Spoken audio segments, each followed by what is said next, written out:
Making Henry Smile.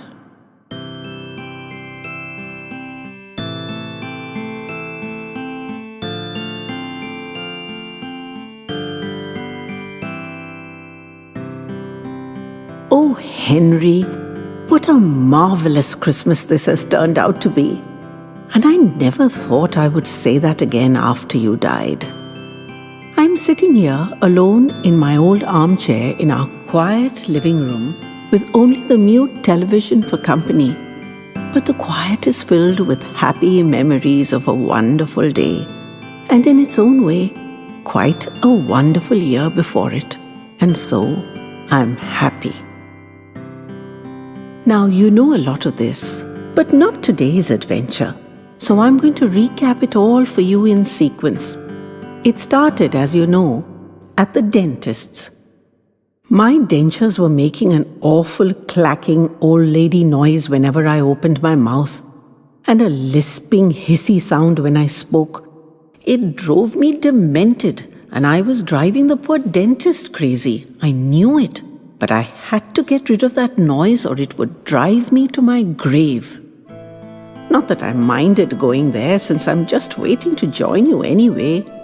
Now, don't scold Henry, for when I said that to the dentist, that got him right fired up too.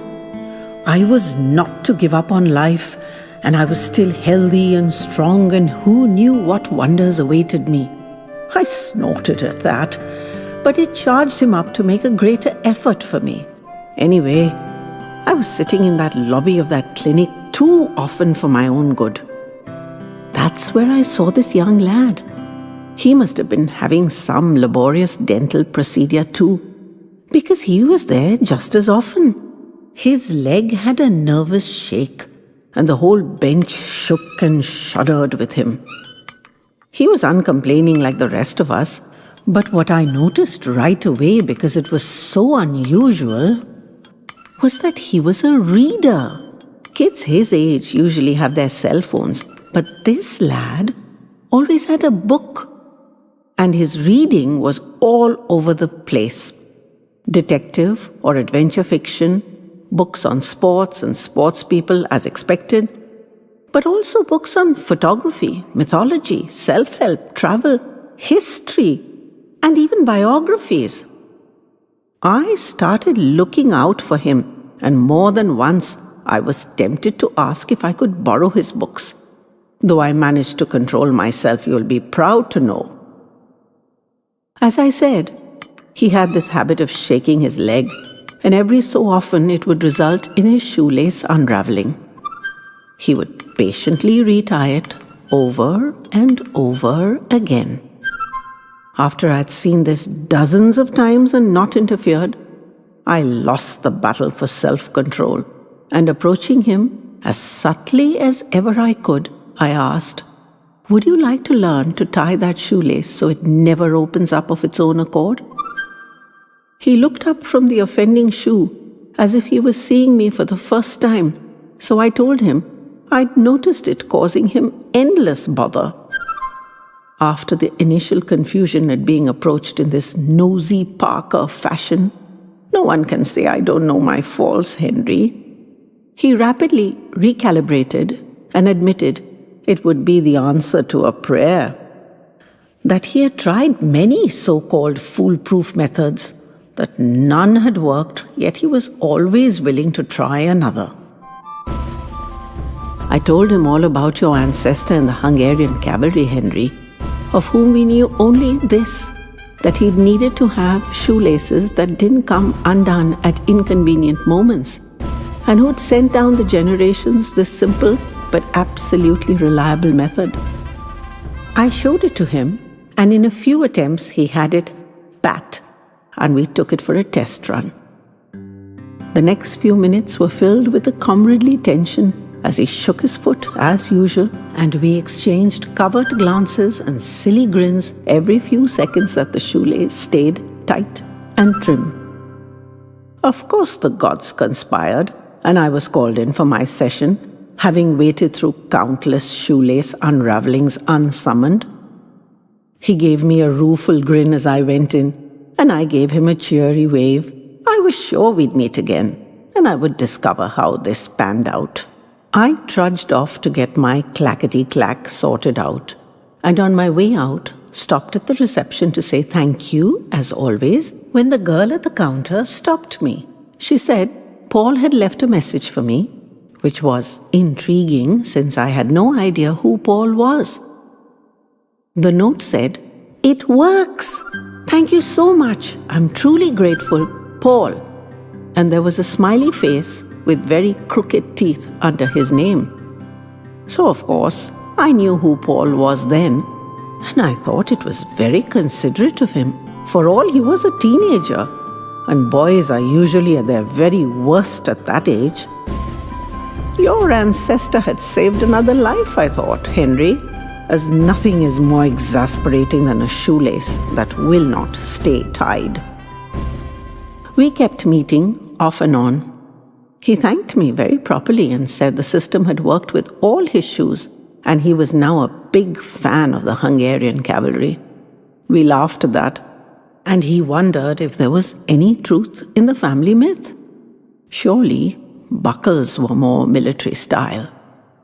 "We should Google it," he said, and I said I might, if I remembered the next time I was at the library. So he whipped out his cell phone and did it right there in the dentist's waiting room. And I said, I wish I knew how to do clever things like that. And he said he could teach me. Where was my phone, because it was no use teaching me on his. I was surprised, to put it mildly. Most teenagers avoid anyone except their own peer group. And here was this youngster casually volunteering to teach me. Well, the short version of the I said and he said and I did and he did is that he downloaded some apps there and then, saying I was hopelessly behind the curve and there was no way he could get me to start without them. So would it be okay? I gave him the nod, and in a short while he handed the phone back to me and started issuing directions step by step until I had pecked out the inquiry myself. Henry, I'm so sorry to tell you this, dear. They were huge boots, knee-high, with buckles and straps and a chain at the ankle. No laces anywhere. I hid this from you earlier, I think, and I still feel slightly traitorous. Either your ancestor was family fiction or his story was. But it doesn't matter, dear, because the knot works and that's the most important thing. Paul said we were now one all, since we had each taught the other something useful. I said that was hardly fair, since what he had taught me was actually a door through which I could enter to learn many new things and was far more valuable. But he said I had no idea what a blessing it was not to be retying his shoelaces every few minutes. And so, we were even, and he was to be the best judge of that. From then on, we each came ready with ideas of what to teach the other. And you know all about that because many's the time you've given me the ideas. Visits to the dentist became a pleasure to be looked forward to.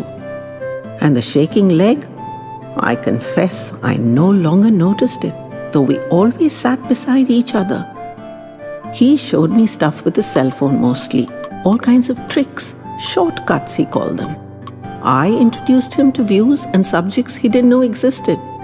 I talked of books, and he talked of articles and research on the net.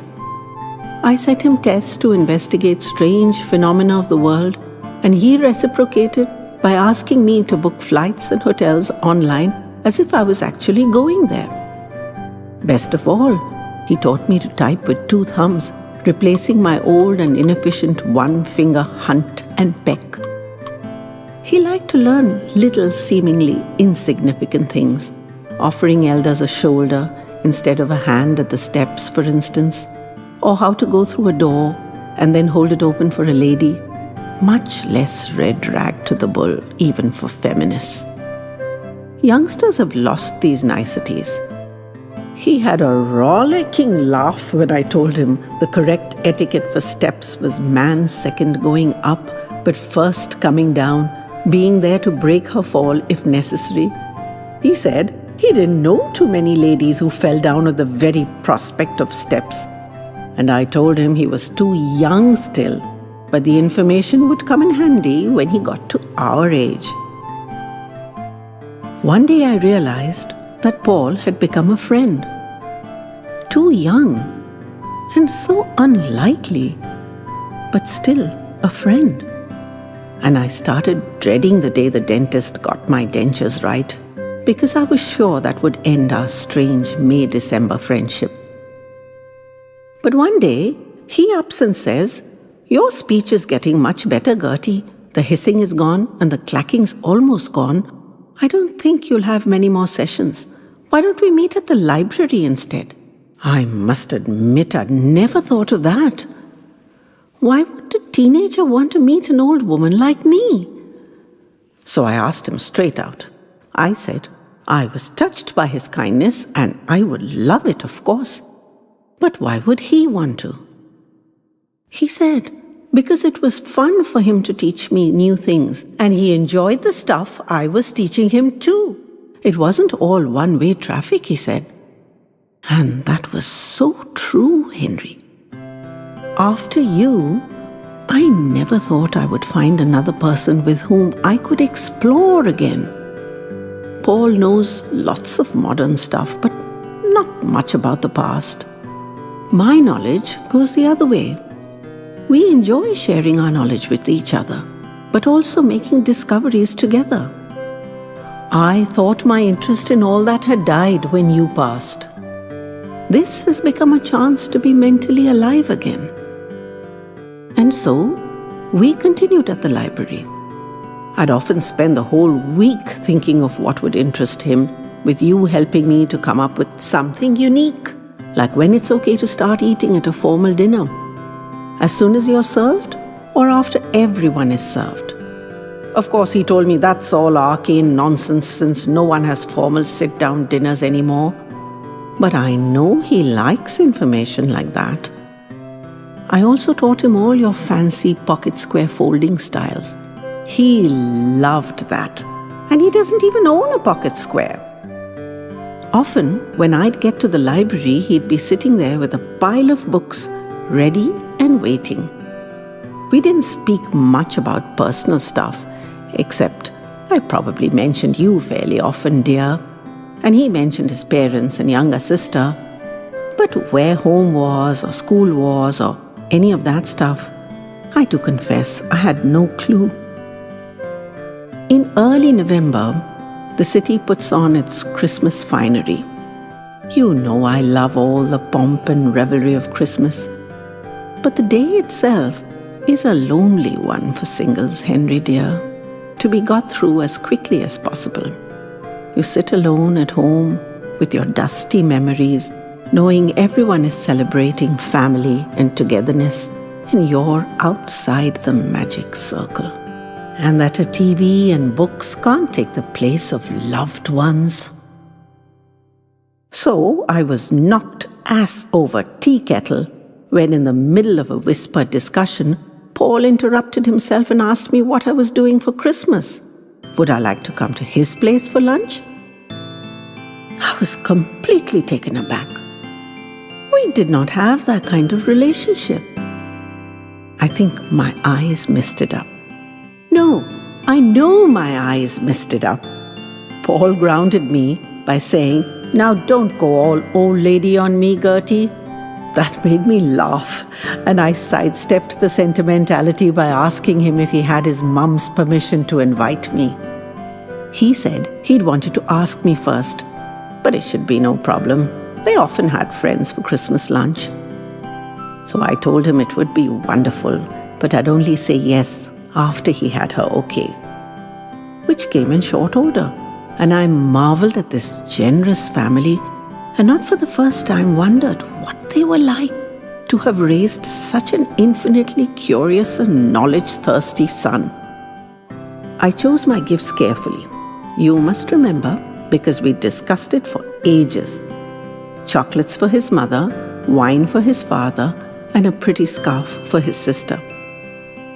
For Paul himself, a gift voucher at a website where I knew he had his eye on a digital device and was hoping Christmas would bring it within reach. And I bought him a pocket square, though God knows he has no need of one. Before I met Paul, I wouldn't have known you could get gift vouchers on websites or how to get them. But now, I can navigate these sites like a pro. I have a separate credit card with a small credit limit and all the bells and whistles on my phone that my personal coach has taught me so I can keep myself safe. All laden with gifts, I arrived at the house earlier today, having successfully Google mapped my way. The city looked festive, and I was both excited and apprehensive to be out for lunch on Christmas Day and to be meeting Paul's family. I put a smile in my heart and rang the doorbell confidently. Paul's mother opened the door. She looked at me politely, but questioningly and blankly, and I struggled to hang on to that smile as it rushed out of my heart. I said, "Hello, you must be Paul's mother. I'm Gertie, and it's so kind of you to invite me." But I must have stopped talking at some point because her reaction was just so stunning. Her jaw actually dropped. She covered her mouth with her hand and shook her head and stared at me. She closed her eyes and opened them again and said, "You're Gertie?" And I said, "Yes." I didn't know what else to say. And finally she said, "Oh God, how mannerless of me. Please come in, Gertie." She helped me off with my hat and coat and woolen scarf. I know it's an old lady thing, Henry, but I get these sore throats, and I rather wear the scarf than contend with that raspy throat all winter. Now hush and listen. You don't know any of this. We entered the living room, no Paul in sight. His father jumped up from his chair on seeing me and gave his wife a quizzical look. It was very disconcerting. Had Paul not got their permission to invite me? I'd never known him to fib. Yet Gertie was obviously known to them because when Mum introduced me to Dad as Gertie, he rearranged his face and came forward with his hand outstretched to welcome me. The sister, Irena, gave me the briefest of hellos and fled from the room, ostensibly to call Paul. Meeting Paul was a little awkward, since we'd never met in a social setting before. He introduced me properly to his parents and sister, naming me first as the elder and the lady, just as I'd taught him, and I marveled at how effortlessly he assimilated all these little niceties as I thanked them again for inviting me. I put my gifts under the tree in the corner, where there was already a pile of gaily wrapped parcels. In the little lull that followed, I decided to take the bull by the horns and said I couldn't help noticing that they'd been shocked to see me. "You did clear it with them, didn't you, Paul?" "Of course I did," he said hotly. "You said I could invite Gertie, Mum. Why were you shocked to see her?" "I did, Paul, you're right. It's just..." She trailed into silence. "What, Mum?" "Well, you know the others coming today are our age and Irena's, so when you asked if you could invite your friend Gertie, we just assumed she was your age." I swear I wanted the earth to open up and swallow me, Henry. I didn't know what to say. I don't blame them. Who expects their teenage son to be friends with a 70-year-old woman? It sounds so dirty. I know our friendship is completely innocent, and even I was revolted. Don't you dare laugh, Henry. It was such an embarrassing moment. "Did you never tell them how old I was, Paul?" I asked gently. "No," he said, sounding a little baffled. "It never struck me." I know you're older than me, Gertie. I'm not an ass. But I just think of you as a friend. So your age never came up. Why should it? I don't understand what the big issue is, guys. I burst out laughing and crying at the same time, and there was a big fluster as tissues were rushed for, and Paul intoned sagely, "Now you're being an old lady, Gertie," which made me snort with laughter. When we'd all settled down again, I vowed it was a splendid Christmas gift. Not just that a teenager considered me his friend, which is quite a special gift all by itself, but that he'd actually dismissed the age difference as inconsequential. His mum lightened the tone by telling me I was getting a Christmas gift appropriate for a teenager, since that's whom she had been expecting, but I could always exchange it later. And I averring I never would, since it would be a reminder to me not to judge my friends on any standard except friendship. The rest of the afternoon was very normal. The food and chatter at the table was prodigious, with everyone weighing in willy-nilly. Gifts were exchanged, and I received a pretty cornflower blue watch with a huge big dial. All the rage nowadays, though not quite the thing for a lady of my advanced years. But I'd learned a thing or two about judging people by their age that afternoon, and I was determined to wear the strange thing and see if I could pull it off. Paul gave me a separate gift, a book about architectural sites across the world. I told him he could borrow it after I'd finished reading it, and we exchanged a warm smile across the living room. He loved my gifts too, and shook out the pocket square immediately, bundled it into an elegant bunch, and stuffed it perfectly into his pocket, where it sat incongruously the rest of the afternoon. Who would have thought a teenager could be capable of such an elegant thank you? I left for home soon after that, determined not to outstay my welcome and to hold on to the festive jollity and good cheer as long as I could. And that's why this is such a marvelous Christmas, Henry. All my happy memories of Christmas are only with you. And to that happy list, I can now add this one too.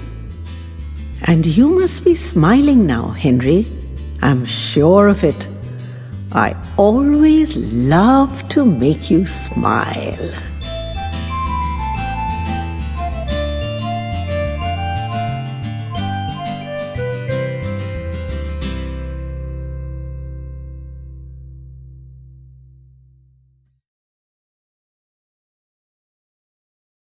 Angel.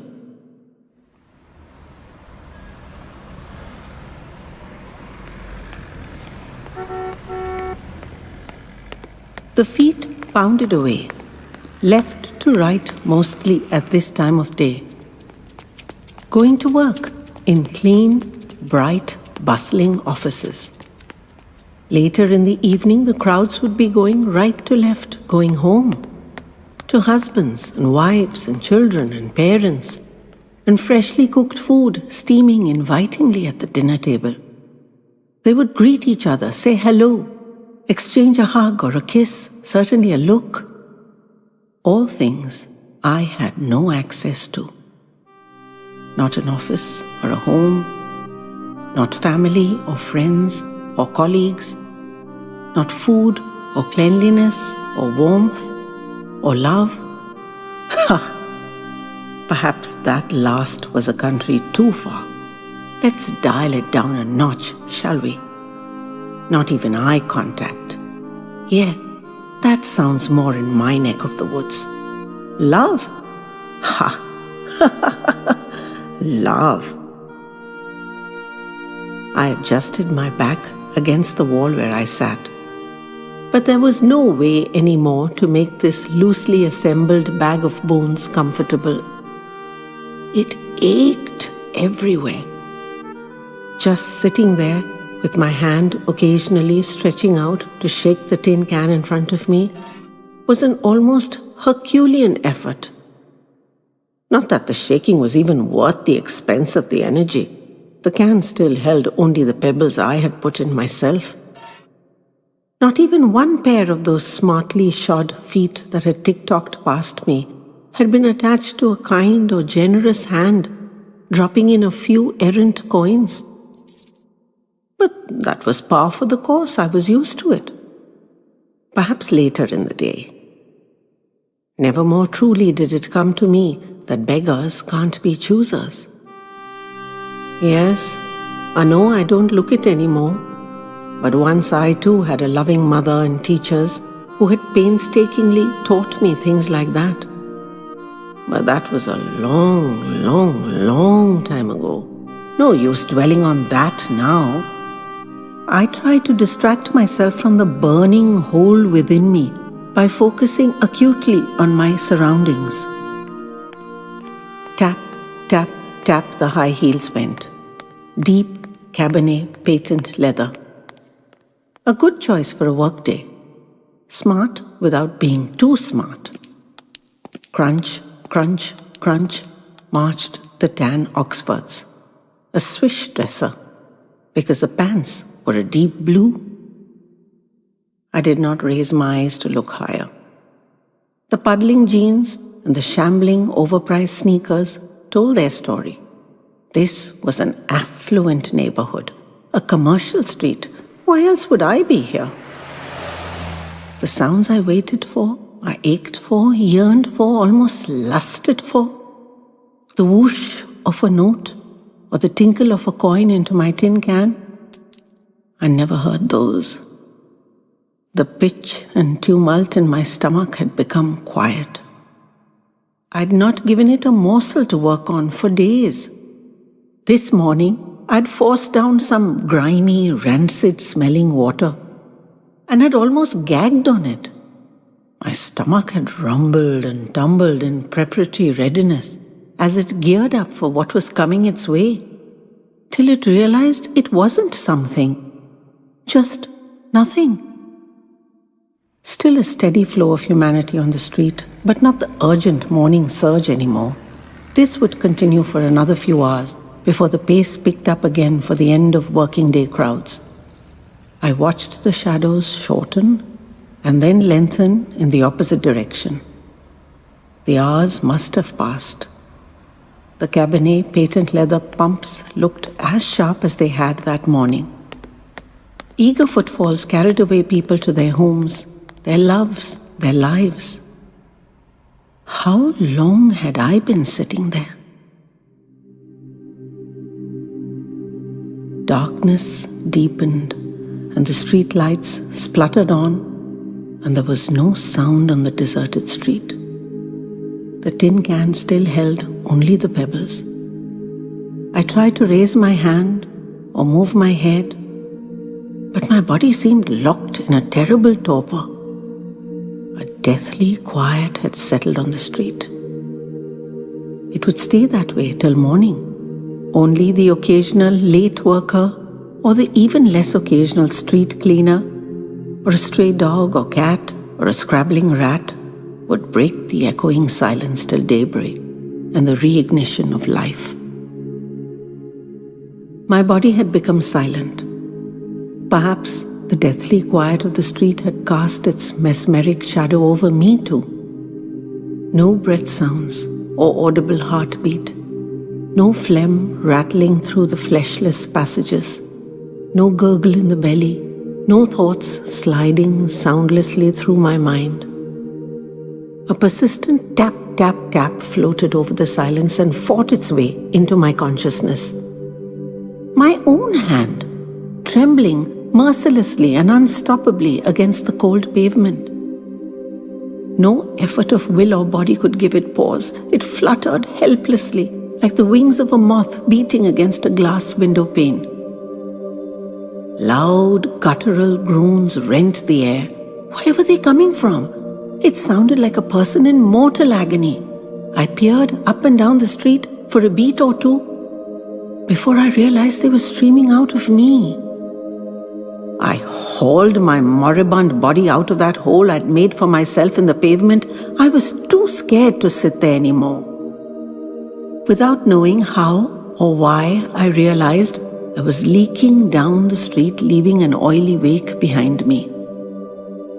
My legs had taken control. I'd learnt that when they did that, it was best to leave them to have their way. They dragged me through the lights and sounds of a living, humming city down to the murky, silent waterside and deposited me on a bench overlooking the swift and relentless Black River. So, what do you think my legs were telling me? They'd brought me to the tumbling river with its banks reeking of black slime and its midsection frothing and burbling busily along like some primeval ooze. But they'd also settled me on this decrepit bench, poking its formidable self into my bony back, and its stone-cold seat chilling my feeble legs through my threadbare pants.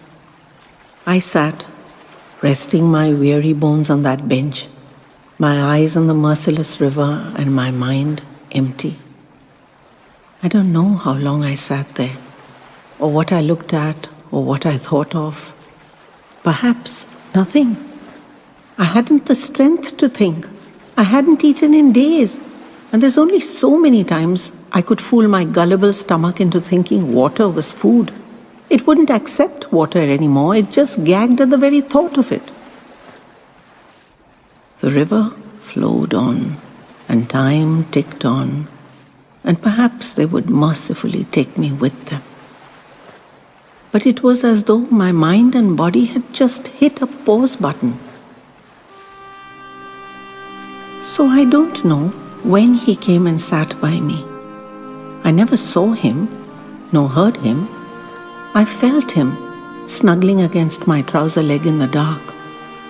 I felt him press his warm body against my cold, cold leg and hold it there. He lay down on my feet and wrapped his body tight around my legs. He nudged me with his head and prodded me with his paws. I did nothing, no response. So he began to lick me. First a single lick and a pause, and then another, and then a few more, and then an onslaught of limitless licks, until even I lifted myself out of my slump to see who it was who was so persistent. Not much in the looks department, I must declare.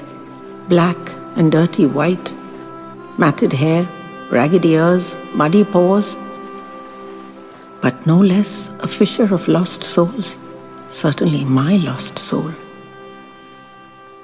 I got up from that cold bench beside that black river and dragged myself back from the brink into the land of the living, the land of light and sound, food and drink, joys and disappointment.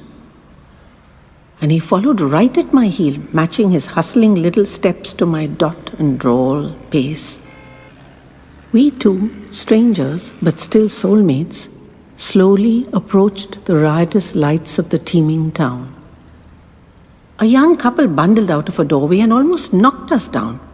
In laughing apology, he put his hand in his pocket and poured a seemingly endless stream of coins into the tin can I was still holding. They ran on, giggling and chittering, their arms around each other and their heads tossing and turning as they hurtled down the pavement, oblivious of everything except their own youthfulness and their two happy selves. The stubborn little licks on my shoe brought me out of my stupor. I peered into the tin can without knowing what I was seeing. It was half full. More money than I had seen in, I couldn't even remember when. Another couple, older, arms linked supportively, stepping cautiously along the unruly pavement, stopped before me and thrust some crackling money into the tin can. It was so unexpected. They were gone before I could react and even murmur a thanks. A tug on my trouser leg finally got me going again. He yipped ahead, pulling me along like a tiny locomotive. I shambled along behind him to a pavement food stall. He certainly knew his way around.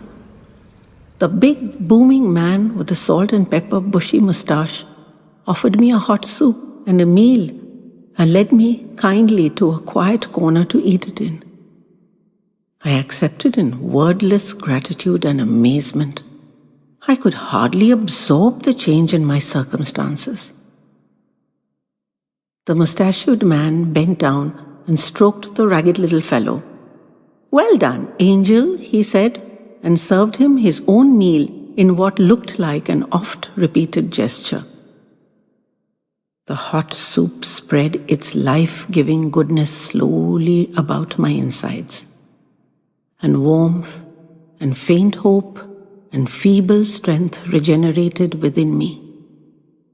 On my knee rested a patient little black and white head, getting steadily wetter with the drops that fell unstintingly from my grateful eyes.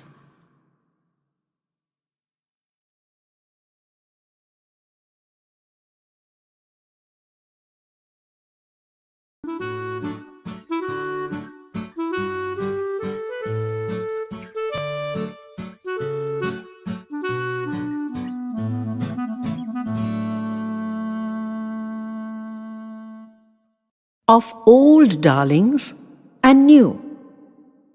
She sat under the gnarled old tree with its soft, velvety petals and wept till she had no more tears left to weep.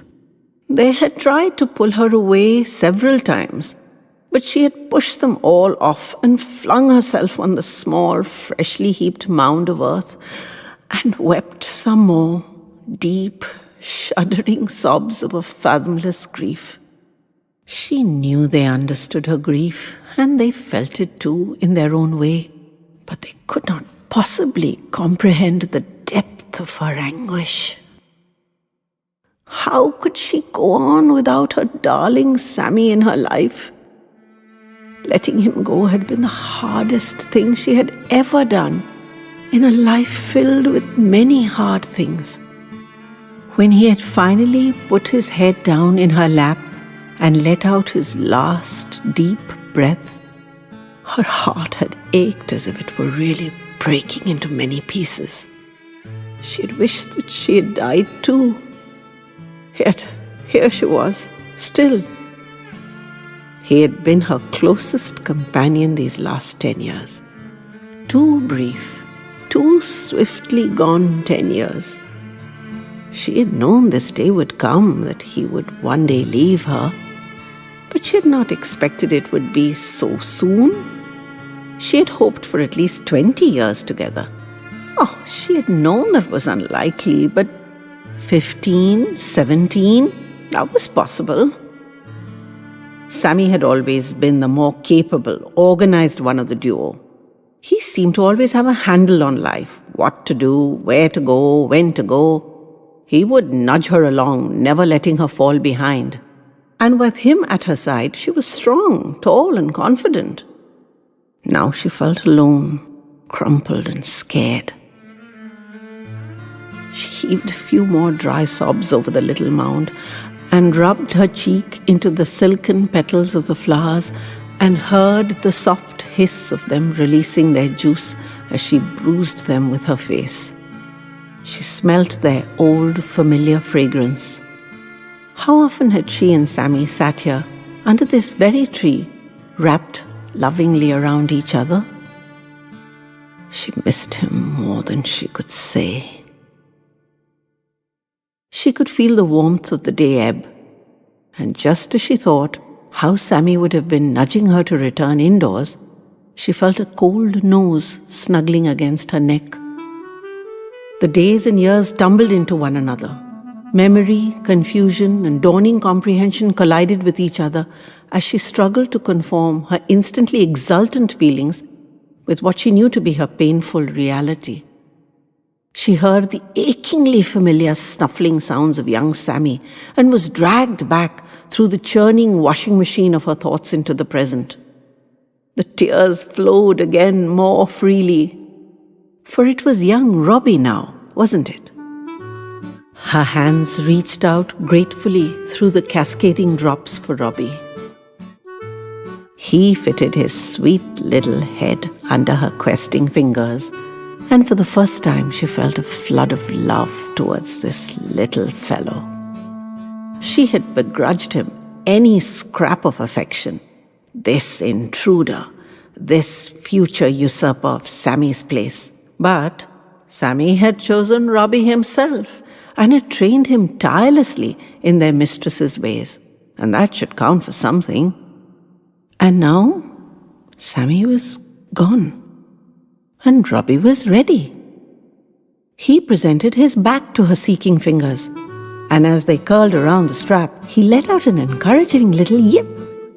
With her other hand, she blew Sammy a last goodnight kiss and promised to visit him every day.